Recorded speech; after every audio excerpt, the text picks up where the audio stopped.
The very first and the very last, perhaps ultimate, of the US Navy's propeller-driven fighter aircraft was supplied by the one company. These planes, for their time, represented the pinnacle of their technologies. In Flying Through Time this week, we'll look at the lineage and contemporaries of the plane that would win the Pacific War.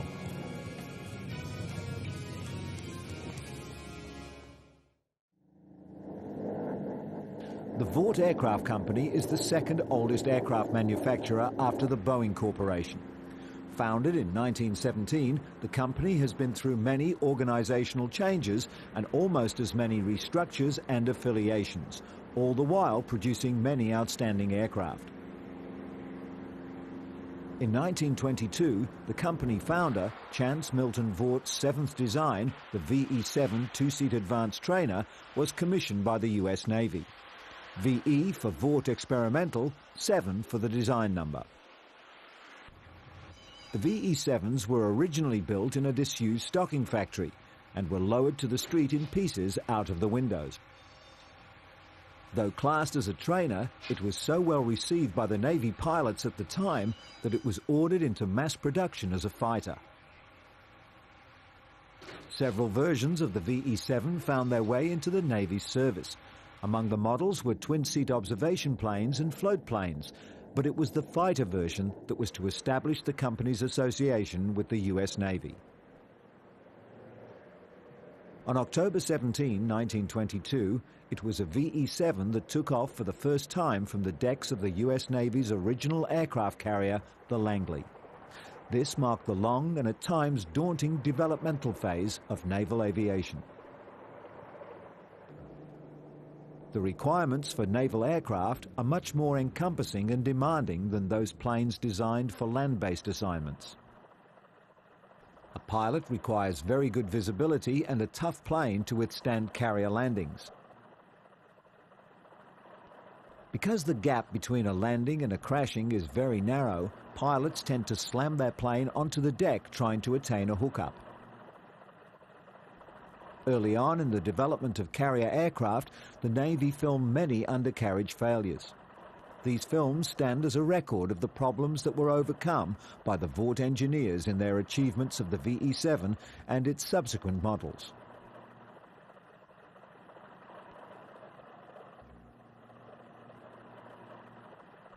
Many models after the VE-7 were submitted to the military, though none were taken up in the fighter role.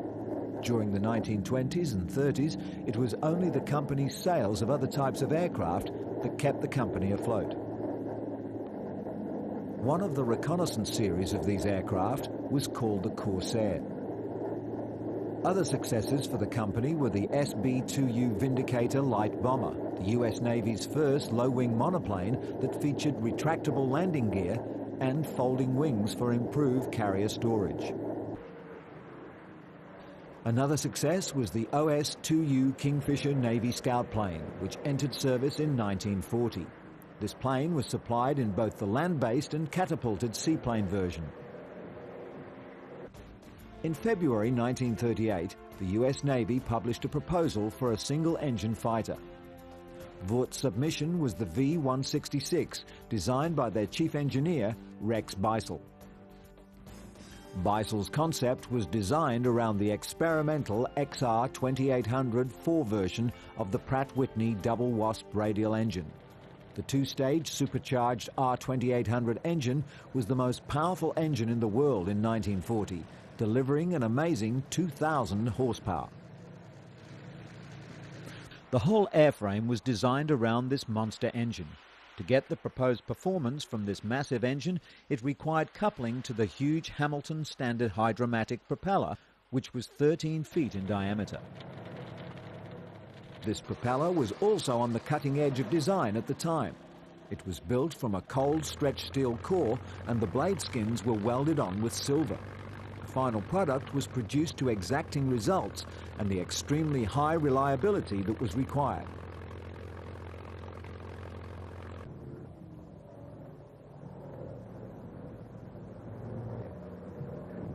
For carrier duty, the landing gear had to be very strong, so a short, stout leg was required. And with such a large propeller requiring extra deck clearance, some concept to accommodate both needed to be achieved. Vought engineers came up with the distinctive gullwing design, which became the trademark of the F4U Corsair. This bent wing design allowed the huge prop to clear the deck while providing the strength required in the landing gear. As a bonus, the wing also improved the airframe's aerodynamics where the wing attaches to the fuselage, boosting the overall top speed. This was not the first effective use of the bent wing design. The Junkers Stuka dive bomber also used this concept with great effectiveness. With its gull wings, the Stuka plummeted toward the ground at a true 90 degrees.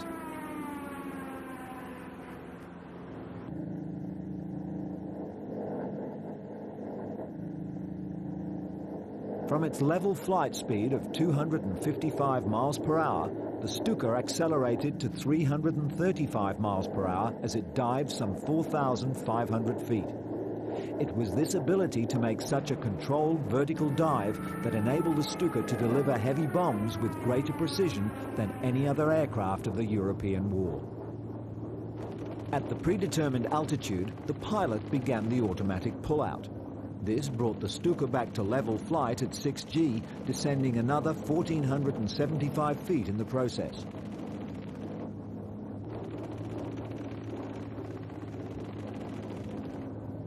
In May of 1938, the Vought prototype, renamed the XF4U Corsair, won the proposal against some excellent aircraft, one of which was Grumman's F4-F3 version of the Wildcat, later to become the F6F Hellcat, which also switched to the R2800 engine during development. The new XF4U Corsair I became America's first 400-mile-an-hour fighter. The differences in the design philosophies between the extremely successful Hellcat and the Corsair I are best described by their design orientation.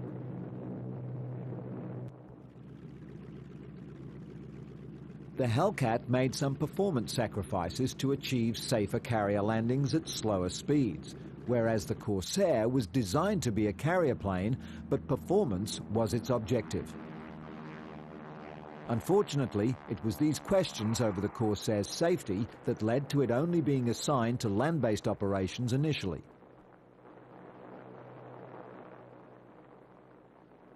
It was the units obtained by the British Fleet Air Arm that swayed the US Navy into re-evaluating and accepting the F4U for their carriers. The English had a long history with aircraft carriers and their opinions were well respected. Quickly, the British pilots came to truly appreciate the performance of their Corsairs. With some modification to the landing gear to reduce the bounce and the adoption of a curving approach on landing to maintain the pilot's visibility, the F4Us went into operation. One other modification was required, removing 4 inches off each wing for storage, so as to fit below decks on the small English escort carriers. The American Marines based at the newly acquired Henderson Field on Guadalcanal were having to fight stiff Japanese opposition to maintain their hold in the arena. It was only through their tactics and numbers that the Marines' F4F Wildcats could better the unconquerable Japanese Zeros.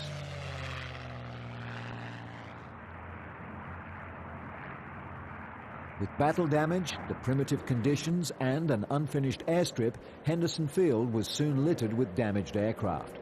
The fighting went on here for 5 months. The Japanese eventually gave up Guadalcanal in January of 1943, though they were still deploying very large numbers elsewhere in the theater.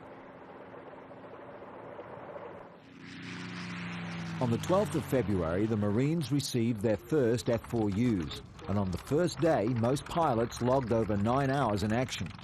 The next day, they provided fighter escort for the bombers to Bougainville, to this point unheard of because of the range of the existing aircraft.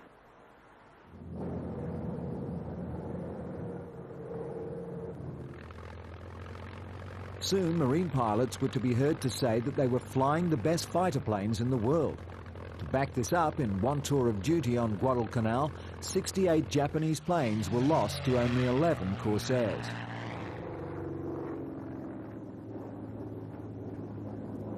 Not only were the Corsairs excellent fighters, they were also used in close ground support as well as anti-shipping duties very effectively.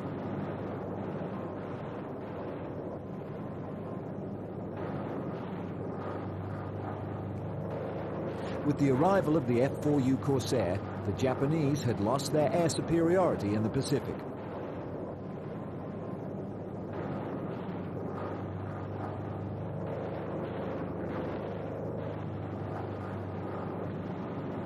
From the British results and the enthusiastic reviews of the Marines in the Pacific, the US Navy began retesting the F4U in April 1944, and they were eventually cleared for carrier service.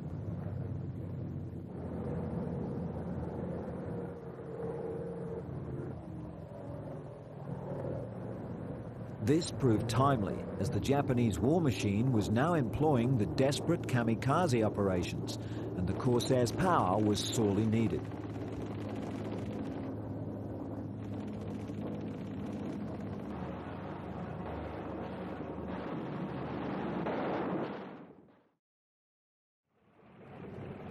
During the course of the Pacific campaigns, the Corsairs maintained a loss ratio of over 11 to 1, an impressive legacy even by today's standards. The end of the war coincided with the crossroads in engine technologies. The new jet engines were in and propellers were old hat. War spending budgets were being cut, and in an odd twist to satisfy their Lend-Lease requirements on their planes, the English were forced to dump their F4Us at sea. Comparing the planes of the day against the Phantom, the Corsair was only 30 miles an hour slower, but had almost twice the range and could carry significantly more load.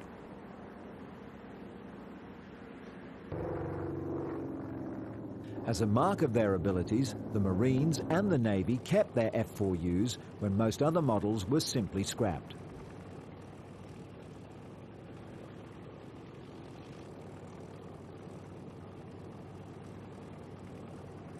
In English aircraft, this period also had a parallel development from their Hawker Typhoons and Tempests to their pinnacle, the Sea Furies.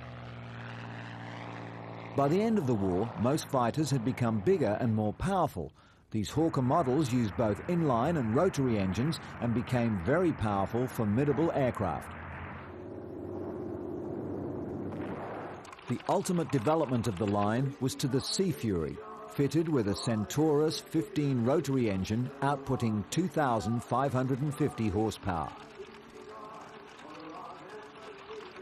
The Sea Fury was an outstanding aircraft, a tough customer in the attack role, but with light and responsive controls and excellent performance.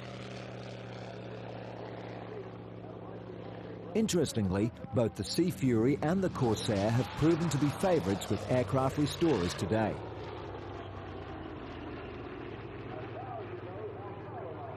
These Sea Furies were flown in Australia's island state of Tasmania in a recent airshow and pylon race. The performance of these planes, even today, makes them an inspiring sight. Their classic shapes and throaty engines always draw large crowds in the hope of seeing a piece of classic aeronautic history.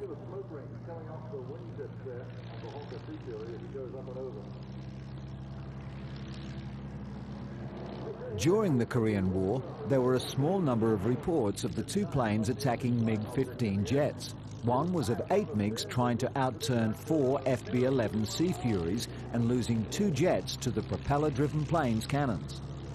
2 other MiGs were damaged, while the Sea Furies returned safely to their carrier.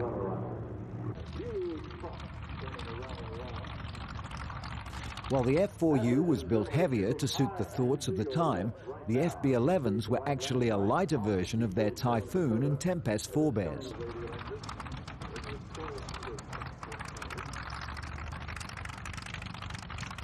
In Korea, the carrier attack squadrons of Corsairs and Douglas Sky Raiders were used very effectively in the area of close-in ground support and night interdiction missions. With their large load capability and very accurate close-in ground support, the Corsairs tied up most of the Chinese transport and supply needs. The combination of American aircraft and their carriers gave the US and their allies virtual air supremacy. The Marines' efforts in Korea shine with the merits of the Corsair. The planes handle the extremely basic conditions on the matted strips with ease.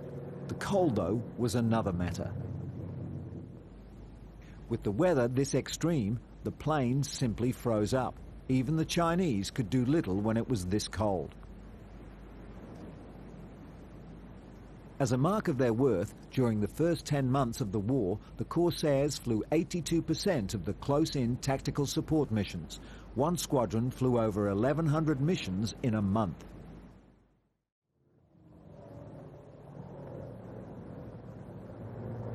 The Corsair's production ceased in December 1952, and by December 1954, all units in service were withdrawn to the reserves. The last Corsair, the 12,571st, was delivered in February 1953, and the last operational carrier landing of an F4U Corsair was made on the USS Valley Forge in 1956. Some other countries continued their use into the 1960s, but their days were obviously numbered, and they were replaced by newer and faster jets as technology finally caught up with them.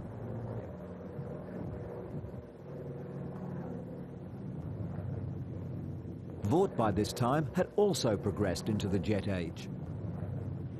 Their first venture was the F7U Pirate. However, its performance, compared to those swept-wing, higher-powered configurations delivered by the competition, was found to be severely lacking. By the time the Pirate was ready to go into production, its successor, the F7U Cutlass, had been flying for more than a year. The radical swept-wing, tailless F7U Cutlass naval fighter first flew in 1948, and the first F7U III debuted in December 1951. The Cutlass again suffered from the problem of being underpowered, though this is probably more a reflection of the state of development in jet engines of the day. Production was cut back in 1954, and it was withdrawn from service in 1957.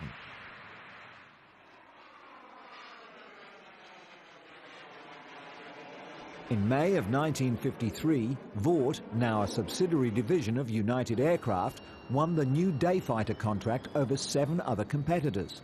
The new fighter, the F7U Crusader, flew supersonic on its maiden flight on March 25, 1955. Vought again used a new concept to take out the contest, the variable incidence wing. This new wing addressed the landing problems experienced by the Cutlass. On takeoff and landing, the F7U's wing could be pivoted up 7 degrees, allowing the wing to assume a higher angle of attack, thereby lowering the approach and takeoff speed. This also kept the fuselage level and provided the pilot with good visibility. In addition, the raised wing center section acted like an air brake, reducing landing speed further, allowing greater safety and control on landings. Today, the Crusader has a reputation that's hard to beat. It had outstanding maneuverability, excellent performance, and a very powerful attack.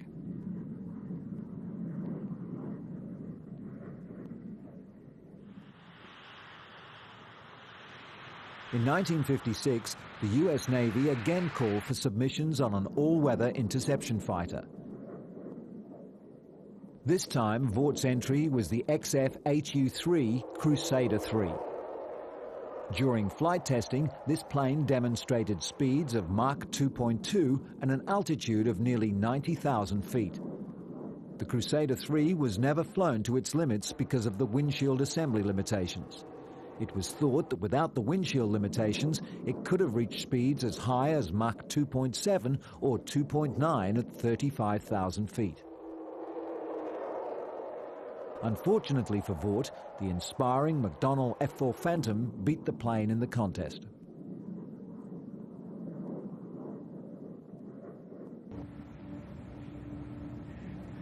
On February 11, 1964, Vought again won the proposal contract for a light attack plane to develop the subsonic A-7 Corsair II. It was developed from the supersonic F4U, but it was the first supersonic design adopted into a subsonic design. While the lineage from the F4U is unmistakable, the Corsair II was in fact a totally new plane. The A-7 first flew on September 27, 1965, 4 weeks ahead of schedule, and was adopted by the Air Force and Navy.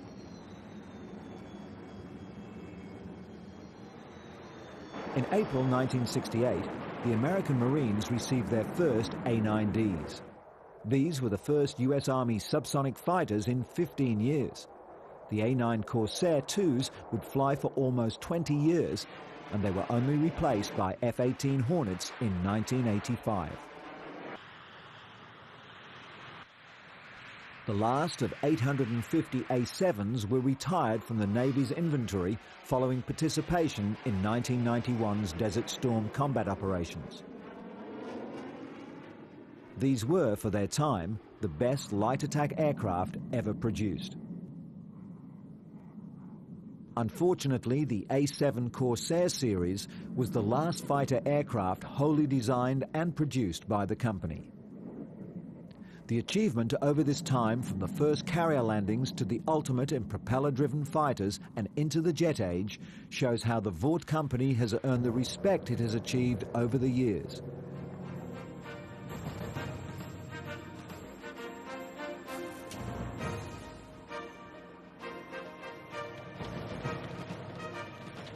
That concludes this episode of Flying Through Time.